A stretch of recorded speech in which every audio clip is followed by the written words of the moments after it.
This news is sponsored by അറിഞ്ഞില്ലേ, മാളയിൽ ഇസ ജ്വല്ലറിയുടെ നവീകരിച്ച showroom തുറന്ന് പ്രവർത്തനം ആരംഭിച്ചു. അപ്പൊ നമ്മുടെ ലൊക്കേഷൻ വരുന്നത് മാള KSRTC ബസ് സ്റ്റാൻഡിന് ഓപ്പോസിറ്റ് ആയാണ്. എല്ലാവർക്കും നമസ്കാരം. ഇന്ന് ലൈംലൈറ്റ് നിൽക്കണം നമ്മുടെ മാള കുണ്ടൂരാണ്. ഇവിടെ ഒരു വിശിഷ്ട വ്യക്തിയുണ്ട് നമുക്ക് കുണ്ടൂര് പരിചയപ്പെടാനുള്ളത്. സുബീഷ എന്നാണ് ഇദ്ദേഹത്തിന്റെ പേര്. നമസ്കാരം സുബീഷ. നമസ്കാരമുണ്ട്. ആദ്യമായിട്ട് എന്താണ് സുബീഷ ചെയ്യുന്നത്? ഞാനൊരു അധ്യാപികയാണ്. വീട്ടിൽ തന്നെ ഒരു സംരംഭമായിട്ട് ഹരിശ്രീ ട്യൂഷൻ സെന്റർ എന്ന് പറയുന്ന സ്ഥാപനം നടത്തി വരികയാണ്. പിന്നെ ഗസ്റ്റ് അധ്യാപികയായിട്ട് ഇപ്പോ മേലൂർ ഹൈസ്കൂളിൽ വർക്ക് ചെയ്യുന്നുണ്ട്. ഇദ്ദേഹത്തിന് നമ്മൾ പരിചയപ്പെടുത്താനുള്ള ഒരു കാരണം എന്ന് വെച്ച് കഴിഞ്ഞാൽ നമ്മുടെ കഴിഞ്ഞ ദിവസം റിപ്പബ്ലിക് ദിനമായിരുന്നു. നമ്മുടെ ഈ കുണ്ടൂരിൽ നിന്നിട്ട് റിപ്പബ്ലിക് ദിന പരേഡിലേക്ക് സെലക്ഷനായ സുബീഷയാണ് നമ്മുടെ കൂടെ ഉള്ളത് അല്ലേ? എങ്ങനെയാണ് ആ ഒരു പരേഡ് കാണാനായിട്ടുള്ള ഒരു അവസരം ലഭിച്ചത്? ഞങ്ങള് കുടുംബശ്രീ പ്രവർത്തകരാണ്. അപ്പൊ NRLM മിനിസ്ട്രി, ഗ്രാമീണ വികസന മന്ത്രാലയത്തിന്റെ കീഴിലാണ് കുടുംബശ്രീ പ്രവർത്തിക്കുന്നത്. അപ്പൊ ഈ കുടുംബശ്രീയിലെ മികച്ച പ്രവർത്തകർക്ക് കേരളത്തിൽ നിന്ന് 9 പേർക്ക് പരേഡ് നേരിട്ട് കാണുന്നതിനും മന്ത്രാലയത്തിന്റെ മന്ത്രിമാരും വിശിഷ്ട അതിഥികളായിട്ടുള്ള ഇന്ററാക്ഷനും ഒക്കെ വേണ്ടി സെലക്ഷന്റെ ഒരു നോട്ടീസ് ഉണ്ടായിരുന്നു, സർക്കുലർ ഉണ്ടായിരുന്നു. അപ്പൊ അതിൽ നിർദ്ദേശിച്ചിരുന്ന യോഗ്യതകളുള്ളവരെ ജില്ലാ മിഷൻ ഫിൽട്ടർ ചെയ്ത് സ്റ്റേറ്റ് മിഷന് സമർപ്പിക്കുകയും അവിടെ നിന്ന് യോഗ്യതകൾ പരിശോധിച്ച് ഉറപ്പുവരുത്തി നമ്മളുടെ സെലക്ഷൻ പ്രോസസ്സിലേക്ക് കടക്കുകയും ചെയ്തു. അങ്ങനെ 9 പേർക്ക്, കേരളത്തിൽ നിന്ന് 9 പേർക്കും അവരുടെ പങ്കാളികൾക്കും ഇതിൽ പങ്കെടുക്കാനുള്ള ഒരു അവസരം ലഭിക്കുകയാണ് ഉണ്ടായത്. അവിടെ ചെന്ന് കണ്ടപ്പോഴുണ്ടായിരുന്ന ആ ഒരു കാഴ്ച, അതായത് അത്രയും രാജ്യത്തിനോട് സ്നേഹം ഉള്ളവരായിരിക്കൂലേ? അതെ. അപ്പോ അവരുടെ ഒരു മനസ്സും ആ ഒരു അവസ്ഥയെ നമുക്ക് നേരിട്ട് കാണാൻ പറ്റി. അതെങ്ങനെയായിരുന്നു ആ ഒരു അറിവ്? ആ ഒരു അനുഭവം എന്ന് പറഞ്ഞു കഴിഞ്ഞാല്, ഞാൻ ഡിഗ്രി ചെയ്തത് കാർമൽ കോളേജിലാണ്, മാളയില്. ഡിഗ്രി PG എറണാകുളത്തും. അപ്പോൾ എല്ലാ കോളേജ് ഈവന്റുകളിലും റിപ്പബ്ലിക് ഡേ പരേഡിൽ പങ്കെടുത്തിട്ടുള്ള ഒരു കുട്ടി ഏതെങ്കിലും ഡിപ്പാർട്ട്മെന്റിൽ നിന്നൊക്കെ പോയിട്ടുണ്ടാവും. അപ്പൊ ഞാൻ ചെറുപ്പം തൊട്ടേ ഇന്ത്യയോട് ഭയങ്കര ആദരവും അതിന്റെ കോൺസ്റ്റിറ്റ്യൂഷൻ അത്രയധികം ബഹുമാനിക്കുകയും ചെയ്യുന്ന ഒരു വ്യക്തിയാണ്. ബാക്കിലേക്ക് പോയി സ്വാതന്ത്ര്യ സമരം കിട്ടിക്കഴിഞ്ഞാൽ പങ്കെടുക്കുകയും ചെയ്യും. അത്രയും എനിക്ക് നമ്മുടെ ഭരണഘടനയോട് അത്രയും ബഹുമാനമാണ്. അതായത് അത്രയും ബഹുമാനമുള്ള ഒരാളാണ്. അപ്പൊ എനിക്ക് ഇപ്പോഴും ഓർമ്മയുണ്ട്, ഞാൻ ഡിഗ്രിക്ക് പഠിക്കുമ്പോൾ 18 വയസ്സുണ്ടാവുള്ളൂ. അന്ന് അശ്വതി എന്ന് പറഞ്ഞൊരു ചേച്ചിക്ക് NSS വോളണ്ടിയർ ആയിട്ട് കാണാൻ ഉള്ള ഒരു ഭാഗ്യം ലഭിച്ചിട്ടുണ്ടായി. അപ്പൊ ആ ചേച്ചിക്ക് അന്ന് കിട്ടിയ ഒരു ആദരവ് എന്റെ മനസ്സിലുണ്ടായി. പക്ഷെ ആ വ്യക്തിയോടുള്ളൊരു ഇതല്ല, എപ്പോഴെങ്കിലും ഈ ഡൽഹിയിൽ എത്തി ഇതൊന്ന് നേരിട്ട് കാണാൻ പറ്റുമെന്ന് ഞാൻ അത്രയും ഒന്ന് ആഗ്രഹിച്ചിട്ടുണ്ട്. പിന്നെ എല്ലാ വർഷവും പരേഡ് മുടങ്ങാതെ. ഒരു കാര്യം പറയാനുള്ളത്, അതായത് ആഗ്രഹങ്ങൾ എല്ലാവർക്കും പല വിധത്തിലാണ്. അത് കാരണം ഇന്ത്യയുടെ ആ ഒരു സ്വാതന്ത്ര്യ ദിനത്തിന്റെ ആ ഒരു പരേഡ്, അല്ലെങ്കിൽ റിപ്പബ്ലിക് ദിനത്തിന്റെ ആ ഒരു പരേഡ് കാണാനായിട്ട് ആഗ്രഹിക്കുക എന്ന് വെച്ച് കഴിഞ്ഞാൽ അത് റയറായിട്ടുള്ളവർക്ക് മാത്രം തോന്നുന്ന ഒരു ചിന്താഗതിയാണ്. ഇവിടെ സുബീഷ എന്ന് പറയുന്ന ആ ഒരു എന്താ പറയാ, മനസ്സിൽ അത്രയും ആഗ്രഹം ഉണ്ടായിരുന്നല്ലേ? അത്രയും ആഗ്രഹം ഉണ്ടായി, അത് തീവ്രമായിട്ടുള്ള ആഗ്രഹം. പക്ഷെ നമ്മൾക്ക് അവിടെ എത്തിപ്പെടാനുള്ള ഒരു വഴിയില്ല. വിശിഷ്ട അതിഥികൾക്ക് പ്രതിരോധ മന്ത്രാലയത്തിന് ക്ഷണം കിട്ടി, എല്ലാ പ്രൊസീജിയറും പാസ്സായാൽ മാത്രമേ അവിടെ കോളേജിൽ പഠിക്കുന്ന സമയം മുതൽ ഇങ്ങനെ ഒരു ആഗ്രഹമുണ്ട്. അല്ല, അത് നമ്മുടെ മനസ്സിൽ അങ്ങനെ സ്പോണ്ടേനിയസ് ആയിട്ട് വന്നു, എപ്പോഴെങ്കിലും കാണാൻ പറ്റും. പിന്നെ എല്ലാ വർഷവും റിപ്പബ്ലിക് ഡേ പരേഡ്, സല്യൂട്ട് സ്വീകരിക്കണതൊക്കെ ഞാൻ TV മുടങ്ങാണ്ട് കാണും. അത്രയും സമയം 10:30 സ്റ്റാർട്ട് ചെയ്ത ഇല്ല കാണും, എല്ലാ ഉണ്ട്. അത് പിന്നെ ഞാൻ ഇവിടെ കുട്ടികൾക്ക് ട്യൂഷൻ എടുക്കുമ്പോ എന്റെ സബ്ജക്ട് കെമിസ്ട്രി ആണെങ്കിലും ലാംഗ്വേജ് ഒഴികെ ബാക്കി എല്ലാ വിഷയവും ഞാൻ തന്നെ പഠിപ്പിക്കണേ. അപ്പൊ സോഷ്യൽ സയൻസ് ഞാൻ എടുക്കും. അപ്പൊ അതുകൊണ്ട് തന്നെ ഹിസ്റ്ററിയും പൊളിറ്റിക്കൽ ആയിട്ടുള്ള എല്ലാ കാര്യങ്ങളും ഞാൻ അത്രയും ആർജവത്തോടെ കുട്ടികളെ പഠിപ്പിക്കണം. അപ്പൊ അതുകൊണ്ട് തന്നെ എനിക്കിത് വളരെ പ്രാധാന്യമുള്ളതാണ്. പക്ഷെ ഏത് വഴിയാണ് നമ്മുടെ ജീവിതത്തിലേക്ക് ഇത് വരിക എന്ന് പ്രതീക്ഷിച്ചിട്ടില്ല. അപ്പൊ ഇതിന്റെ പ്രോസസ്സിംഗ് ഒക്കെ വളരെ പെട്ടെന്നായിരുന്നു. ഡിസംബർ 18-ാം തീയതി ഞങ്ങളുടെ ചെയർപേഴ്സൺ ഗ്രൂപ്പിൽ സർക്കുലർ ഇടുകയും 19-ാം തീയതി ലാസ്റ്റ് ഡേറ്റിൽ തന്നെ നമുക്കത് അപ്ലൈ ചെയ്യാൻ പറ്റി. പ്രോസസ്സിംഗ് നടന്നു. പക്ഷെ ഫൈനൽ ലിസ്റ്റിൽ നമ്മൾ പെട്ടിട്ടുണ്ടോ എന്ന് നമുക്ക് അറിയില്ലായിരുന്നു. ഒരു കാര്യമുള്ളതേ, ഈ ഒരു വിഷയം നടക്കാൻ പോണു, അതായത് നമ്മളെ വലിയൊരു ആഗ്രഹമാണ് ജീവിതത്തിൽ. അത് നടക്കാൻ പോണു എന്ന് കണ്ടപ്പോ നമ്മുടെ മനസ്സിൽ എന്താണ് ആ ഒരു അന്നേരത്തെ ഒരു അനുഭവം?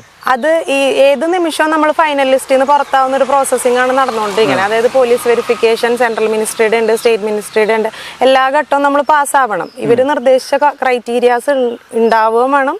പിന്നെ ഈ പറയുന്ന നമ്മുടെ ജീവിതത്തിൽ യാതൊരു തെറ്റുകുറ്റങ്ങളും ഇല്ലാതെ അത്രയും വലിയൊരു ഈവന്റിലേക്കാണ് നമ്മൾ അവർ കൊണ്ടുപോകുന്നത്. അപ്പൊ ഏത് നിമിഷവും നമ്മൾ പുറത്താവാൻ സാധ്യത ഉണ്ട്, അങ്ങനെ പ്രതീക്ഷിച്ച് തന്നെ വേണം നമ്മൾ നിൽക്കാൻ. അപ്പൊ ആദ്യത്തെ കടമ എന്ന് പറയുന്നത് നമ്മൾ ഫൈനൽ ലിസ്റ്റിൽ ഇടണേ എന്ന് പ്രാർത്ഥനയായിരുന്നു. പിന്നെ രണ്ടാമത് നമുക്ക് ട്രെയിൻ ആയിരുന്നു അവരാദ്യം നോക്കിയിരുന്നത്. പക്ഷെ ഞങ്ങളുടെ വെരിഫിക്കേഷൻ പ്രോസസ്സ് എല്ലാം ഒരു 21-ാം തീയതിയോടുകൂടിയാണ് ഇതിൽ പോകുന്നതിന് മുന്നേ തന്നെ നമ്മുടെ ഈ പോലീസ് അങ്ങനെയുള്ള സംഭവങ്ങൾ വെരിഫിക്കേഷൻ എല്ലാം നടന്നു. അതായത് സ്റ്റേറ്റിന്റെ ഭാഗത്തുനിന്ന് നമ്മുടെ ക്ലീൻ ഇമേജ് ആയിരിക്കണം, അങ്ങനെയാണോ?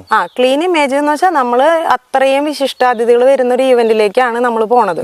അപ്പൊ നമ്മുടെ രാഷ്ട്രത്തിനെ അപമാനിക്കുന്ന തരത്തിലൊരു പ്രവൃത്തി നമ്മുടെ ഭാഗത്തുനിന്ന് ഉണ്ടാവാൻ പാടില്ല. അപ്പൊ ആളുകൾ പലതരത്തിൽ ചെക്കിംഗ് ഉണ്ടായിരുന്നു. നല്ല സ്ട്രിക്റ്റ് ആയിട്ടുള്ള പ്രൊസീജിയർ ആയിരുന്നു. എല്ലാ ഭാഗത്തുനിന്നും നമ്മളെ വിളിക്കുകയും നേരിട്ടുള്ള വെരിഫിക്കേഷനുകളും ഒക്കെ കടന്നിട്ടാണ് നമ്മൾ ഇതിലേക്ക് എത്തിപ്പെട്ടത്. ആ നിമിഷം, അതായത് ഞാൻ ആഗ്രഹിച്ച ആ ഒരു നിമിഷം നമ്മൾ ലക്ഷ്യത്തിലെത്തി. അതായത് സുബീഷ ആഗ്രഹിച്ച ഒരു നിമിഷം ഉണ്ടല്ലോ, അതായത് ഈ ഒരു പരേഡിൽ പങ്കെടുക്കാനായിട്ട്, ആ നിമിഷത്തിൽ നമുക്ക് ഉണ്ടാവുന്ന ഒരു സന്തോഷം ഉണ്ടല്ലേ, അത് എത്രത്തോളമായിരുന്നു? അത് പറഞ്ഞറിയിക്കാൻ പറ്റില്ല. അത് മറ്റുള്ളവർക്ക് എത്രത്തോളം മനസ്സിലാവുമെന്ന് എനിക്കറിയില്ല. പക്ഷെ എന്നെ സംബന്ധിച്ച് അത് വളരെ ജീവിതത്തിൽ ഇനി അതുപോലെ സന്തോഷിക്കാൻ പറ്റുമോ എന്ന് നമുക്കറിയില്ല. ഇപ്പൊ ഞാനൊരു സ്ത്രീ ആയതുകൊണ്ട് നമ്മള് മക്കള് ജനിക്കുന്ന സമയത്താണ് നമ്മള് കരഞ്ഞുകൊണ്ട് ചിരിക്കുക. അതുപോലെ ഞങ്ങൾ അവിടെ ഇരുന്ന 9 സ്ത്രീകളും ആനന്ദാശ്രു വരികയെന്ന് പറയില്ല, വിഭാഗമാണ്. NRLM-ന്റെ ഇതിൽ നിന്ന് 9 പേർക്കാണ് കേരളത്തിൽ നിന്ന് സെലക്ഷൻ. അപ്പൊ ഇവരെല്ലാം കുടുംബശ്രീയുടെ മേഖലകളിൽ പ്രാഗൽഭ്യം തെളിയിച്ചു. ഈ 9 പേരും ഒരേ മനസ്സുപോലെ ആയിരുന്നു. അതായത് ഇങ്ങനത്തെ ആഗ്രഹമുള്ളവർ തന്നെയായിരുന്നു കൂടെ ഉണ്ടായിരുന്നത്? യാദൃശ്യമായിട്ട് വന്നു അല്ല, എല്ലാവരും കുടുംബശ്രീയുടെ മികച്ച പ്രവർത്തകരാണ്. അങ്ങനെ അവര് സെൻട്രൽ മിനിസ്ട്രി ഒരുപാട് ക്രൈറ്റീരിയ ഉള്ള ഒരു സർക്കുലറാണ് ഇട്ടുണ്ടായിരുന്നത്. അപ്പൊ അതില് പ്രവർത്തന മികവുള്ളവർക്ക് മാത്രമാണ് ജില്ലാ മിഷനിൽ നിന്ന് ഒരു അപ്രൂവൽ കിട്ടുള്ളൂ. അത് കിട്ടുന്നെങ്കിൽ തന്നെ അപ്പൊ നമ്മൾ ഇതിനോട് ഇപ്പൊ ഞങ്ങളിപ്പോ കമ്മ്യൂണിറ്റി നമ്മുടെ കുടുംബശ്രീയിൽ തന്നെ പ്രവർത്തന മേഖലയിൽ മികച്ചു നിൽക്കണം, എന്നാലാണ് നമ്മുടെ പേര് മുന്നിലേക്ക് വരുള്ളൂ. അപ്പൊ ആ ആർജവം എന്തായാലും ഉണ്ടായിരിക്കും. ഈ 9 പേരും ഒരേ നമ്മുടെ തൃശ്ശൂർ ജില്ലക്കാർ തന്നെയാണോ? എല്ലാം കേരളത്തിന്റെ വിവിധ ജില്ലകളിലായിരുന്നു. അവിടെ വന്ന് പരിചയപ്പെട്ടതാണോ? അതെ, അവിടെ വന്ന് പരിചയപ്പെട്ടു. ഞങ്ങൾ അതിനു മുമ്പ് സെലക്ഷൻ പ്രോസസിന്റെ ഭാഗമായിട്ട് ഗ്രൂപ്പ് ഉണ്ടായിരുന്നു. അപ്പൊ അതിൽ ഇന്ററാക്ഷൻ ഉണ്ടായിരുന്നു. അപ്പൊ അങ്ങനെയൊക്കെ പരിചയപ്പെട്ട് നമുക്ക് ഒരു ഏകദേശം ഒരുപോലെയാണെന്ന്. എന്താണ് അവിടെ പോയിട്ട് ഈ നാടിനെ പറ്റി നമുക്കൊരു അഭിമാനം തോന്നിയ ഒരു നിമിഷം ഉണ്ടല്ലോ അങ്ങനെ? അതായത് നമ്മളെ ഇപ്പോൾ ഉള്ള നാട്ടിലുള്ള കുറെ സ്പർദ്ധകളുണ്ട്. അപ്പൊ അതിനെപ്പറ്റി എന്താണ്? അതിലിപ്പോ നമുക്ക് പലതരത്തിലുള്ള ടാബ്ലോകൾ വരും, ഓരോ സ്റ്റേറ്റിന്റെയും ഓരോ ഡിപ്പാർട്ട്മെന്റിന്റെയും. അപ്പൊ തന്നെ നമ്മുടെ ഒരു കൾച്ചറൽ ഡൈവേഴ്സിറ്റി, നമ്മുടെ ഒരു സാംസ്കാരിക വൈവിധ്യം നമുക്ക് മനസ്സിലാവും. അത്രയധികം വൈവിധ്യത്തിൽ നിന്നുകൊണ്ട് പോലും ഇപ്പോഴും ഒന്നായിട്ട് ജീവിക്കാൻ പറ്റുന്ന ഒരു ഇന്ത്യ എന്ന് പറയുന്നത് നമുക്ക് അഭിമാനമാണ്. നമ്മൾ ഇവിടെ ഇരുന്ന് TV-യിൽ കാണുന്നത് പോലെ അല്ല. അല്ല, അത് നമ്മുടെ രാജ്യത്തോട് അത്രയും സ്നേഹമുള്ളത് കൊണ്ടാണ് താങ്കൾക്ക് അത് തോന്നണേ. എനിക്ക് എന്റെ രാജ്യം അത്ര അഭിമാനമാണ്, എന്റെ നാട് അത്ര അഭിമാനം എല്ലാവർക്കും. അപ്പൊ അങ്ങനെയുള്ളവർക്ക് മാത്രമാണ് എനിക്ക് തോന്നുന്നത് ജീവിതത്തിൽ വരുള്ളൂ എന്നോ തോന്നുന്നത്. തെരഞ്ഞെടുത്ത് ഇത്രയും ഇപ്പൊ 48 ലക്ഷം 50 ലക്ഷം ആളുകളുണ്ട് ഞങ്ങൾ കുടുംബശ്രീ പ്രവർത്തകർ കേരളത്തില്. അതിൽ നിന്ന് 9 പേരെ തെരഞ്ഞെടുക്കുമ്പോൾ നമ്മൾ അതിൽ പെടുക എന്ന് പറയുന്നത് തന്നെ ഒരു ഭാഗ്യമാണ്. അപ്പൊ അതിലെത്താൻ പറ്റി. പിന്നെ അവിടെ ഇരിക്കുമ്പോ ഞാൻ പറഞ്ഞില്ലേ, മനസ്സ് നിറഞ്ഞ് സന്തോഷം. ഞങ്ങൾ 2 മണിക്ക് എണീറ്റ് പോണായിരുന്നു. ഞങ്ങളുടെ ഹോട്ടല് കുറച്ച് ദൂരം, പിന്നെ സെക്യൂരിറ്റി റീസൺസ് ഒക്കെ ഉള്ളതുകൊണ്ട് അങ്ങനെ ചെക്കിങ്ങും സപ്പോർട്ട് ചെയ്ത് അത് ആരോടും പറഞ്ഞിട്ടുണ്ടായിരുന്നില്ല ആദ്യമേ. അത് പറയാൻ പാടില്ല എന്ന് ഇൻസ്ട്രക്ഷൻ ഉണ്ടായിരുന്നു. ആരും അറിയാൻ പാടില്ല എന്നല്ല, ഈ സെലക്ഷൻ പ്രൊസീജിയർ കഴിഞ്ഞ് നമ്മൾ ഫൈനലിസ്റ്റിൽ വരണം. അപ്പൊ ഫൈനലിസ്റ്റ് ഇല്ലെങ്കിൽ നമ്മൾ ആദ്യമേ പറഞ്ഞ് ഒന്നത്. പിന്നെ റിപ്പബ്ലിക് പരേഡ് എന്ന് പറഞ്ഞാൽ വേറെ ഏതെങ്കിലും മേഖലകളിലുള്ളവർ നമ്മളെ സ്വാധീനിക്കാൻ ശ്രമിച്ചാൽ അത് ആ ഒരു ഈവന്റിനെ മോശമാക്കും. അപ്പൊ അതുകൊണ്ട് തന്നെ വളരെ സീക്രട്ട് ആയിട്ടാണ് പോയിക്കൊണ്ടിരുന്നത്. പിന്നെ ഹസ്ബൻഡിനോട് പറഞ്ഞിരുന്നു, കാരണം ഹസ്ബൻഡ് വരണം. അപ്പൊ ആളുടെ ഒരു സമ്മതം വേണം. അങ്ങനെ ഹസ്ബൻഡ് കൂടെ വരണം, നമുക്ക് കൊണ്ടുപോകാം.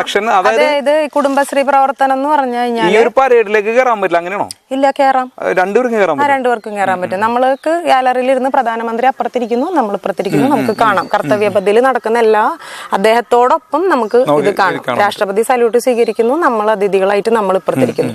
മറ്റ് രാജ്യത്തു നിന്ന് ഒരു വിശിഷ്ട വ്യക്തിനെ കൊണ്ടുവരുന്ന പോലെ തന്നെ നമ്മളെയും കൊണ്ടുപോയി അത് എല്ലാം നമുക്ക് നല്ലൊരു അനുഭവം പരിഗണന. അതായത് ഞാൻ പറഞ്ഞു, 3rd ക്ലാസ് AC ട്രെയിനാണ് ആദ്യം നോക്കിയിരുന്നത്. കഴിഞ്ഞ കൊല്ലത്തെ ആളുകള് ഫ്ലൈറ്റിനാണ്. അപ്പൊ ഇത്തവണ ആദ്യം ട്രെയിനാണ് നോക്കിയിരുന്നത്. പിന്നെ ലാസ്റ്റ് മിനിറ്റിലാണ് ഇതൊക്കെ റെഡിയായി. എല്ലാ പ്രൊസീജിയർ എല്ലാവരുടെയും കഴിയണമല്ലോ. അപ്പൊ പിന്നെ നമുക്ക് ട്രെയിൻ കിട്ടിയില്ല. ഫ്ലൈറ്റ് നമുക്ക് ഇവിടുന്ന് MP രാജേഷ് മിനിസ്റ്റർ ഇടപെട്ട് നമുക്ക് ഫ്ലൈറ്റ് റെഡിയാക്കി തന്നു. അപ്പൊ ഇവിടെ നിന്നുള്ള അക്കോമഡേഷനും ലോക്കൽ അക്കോമഡേഷൻ ഇവിടെ ഒരു കാലടി ഒരു ഹോട്ടലിലായിരുന്നു. അവിടെ എത്തണം. നമ്മൾ അവിടെ നിന്ന് പിറ്റേ ദിവസം മോർണിംഗ് ആണ് പോയത്. അതുവരെ നമ്മൾ ഫ്ലൈറ്റ് എടുക്കുന്ന വരെയുള്ള എല്ലാ സെക്യൂരിറ്റി ഇവരാണ് ചെയ്തത്. പിന്നെ തിരിച്ച് അവിടെ നിന്ന് സെൻട്രൽ മിനിസ്ട്രിയുടെ ആളുകളാണ് നമ്മളെ നോക്കിയത്. അവിടെ ഈ റോസ് ഹോട്ടൽ എന്ന് പറയുന്ന 5 സ്റ്റാർ ഹോട്ടലിലായിരുന്നു നമ്മുടെ അക്കോമഡേഷൻ ഉണ്ടായിരുന്നത്. അപ്പൊ നമ്മൾ ഈ സാധാരണ ഗ്രാമത്തിൽ നിന്നുള്ളവർക്ക് ചിന്തിക്കാൻ പറ്റുന്നതിന്റെ അപ്പുറത്തെ സൗകര്യങ്ങളാണ് അവര് നമുക്ക് വേണ്ടി ഒരുക്കിയത്. ഒരു കാര്യം പറയാനുള്ളത്, അതായത് നമുക്കിപ്പോ പറഞ്ഞു പോകണ കുറെ കാര്യങ്ങൾ പറയാനുണ്ടാവും.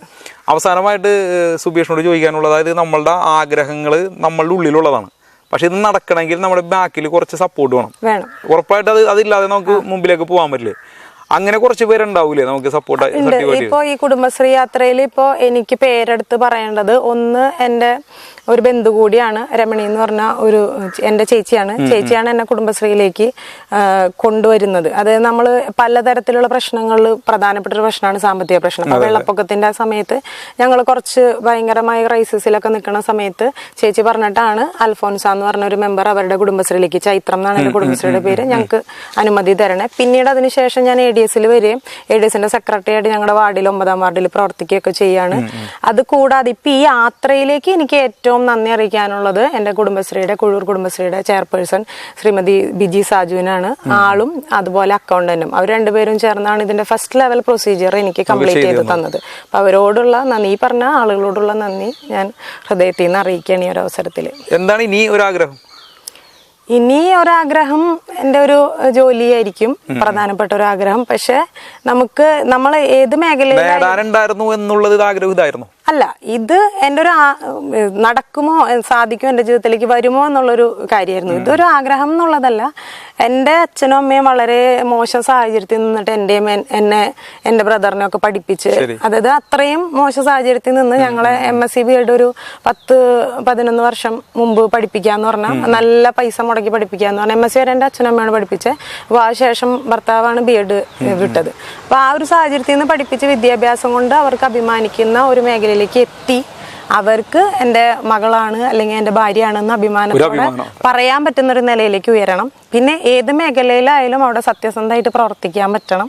സമൂഹത്തിന് എന്തെങ്കിലും നന്മ ചെയ്യാം, രാജ്യത്തിന് വേണ്ടി. രാജ്യം എന്ന് പറഞ്ഞാൽ ഇപ്പൊ നമ്മുടെ നാട് I love India, I love Kerala, I love കൊണ്ടു. അപ്പൊ ഇത്രയും നേരം നമ്മുടെ കൂടെ ഉണ്ടായിരുന്ന നമ്മുടെ സുബീഷയാണ്. സുബീഷയുടെ സംസാരം ഒരുപാട് ഇങ്ങനെ കേട്ട് നിൽക്കാൻ നല്ല രസമുണ്ട്. കാരണം നമ്മുടെ നാടിനെ പറ്റിയാണ് പറയുന്നത്. അതിങ്ങനെ പറഞ്ഞു പോകാനായിട്ട് അദ്ദേഹം വന്ന വഴികൾ, അതായത് ജീവിതത്തിന്റെ ആ ഒരു പാത ഒരുപാടുണ്ട് അദ്ദേഹത്തിന്. അപ്പോൾ ഒരിക്കൽ കൂടെ ഈ ഒരു വിജയാശംസ സുബീഷിക്ക് നേരെയാണ്. കാരണം ആഗ്രഹം എന്നത് എല്ലാവരിലും ഉള്ളതാണ്, പക്ഷെ അത് സാധിക്കുക എന്നുള്ളത് അതിലും വലിയൊരു അനുഭവമാണ്, എല്ലാവരും ഭാഗ്യമാണ്. അപ്പോൾ സുബീഷയ്ക്ക് എല്ലാവിധ ആശംസയും, ഇനിയുമുള്ള ആഗ്രഹങ്ങളും, അതുപോലെ തന്നെ നേരത്തെ പറഞ്ഞ പോലെ തന്നെ നാടിനു വേണ്ടി എന്ത് ചെയ്യാനും മുന്നിട്ടിറങ്ങാനുള്ള ഒരു മനസ്സ് ഇനിയും ഉണ്ടാകട്ടെ എന്ന് മാത്രം ആശംസിക്കുന്നു. നന്ദി, നമസ്കാരം. Thank you. അറിഞ്ഞില്ലേ, മാളയിൽ ഇസ ജ്വല്ലറിയുടെ നവീകരിച്ച ഷോറൂം തുറന്ന് പ്രവർത്തനം ആരംഭിച്ചു. അപ്പോൾ നമ്മുടെ ലൊക്കേഷൻ വരുന്നത് മാള KSRTC ബസ് സ്റ്റാൻഡിന് ഓപ്പോസിറ്റ് ആയാണ്.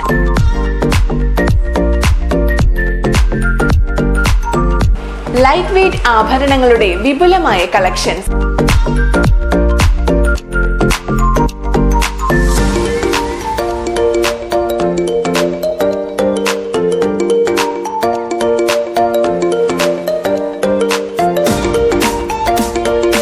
വെള്ളി ആഭരണങ്ങളുടെ വിപുലമായ ശേഖരം, എല്ലാവിധ സ്വർണ്ണാഭരണങ്ങളും ഏറ്റവും കുറഞ്ഞ പണിക്കൂലിയിൽ. ഇസ ജ്വല്ലേഴ്സിൽ നിങ്ങളുടെ പഴയ സ്വർണ്ണാഭരണങ്ങൾക്ക് പരമാവധി വില ലഭിക്കുന്നു.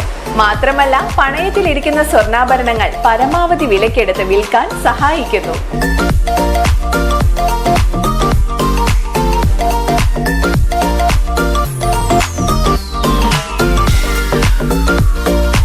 അപ്പോൾ നമ്മുടെ ലൊക്കേഷൻ വരുന്നത് മാള KSRTC ബസ് സ്റ്റാൻഡിന് ഓപ്പോസിറ്റ് ആയാണ്. കൂടുതൽ വിവരങ്ങൾക്കായി താഴെ കാണുന്ന നമ്പറിൽ ബന്ധപ്പെടുക.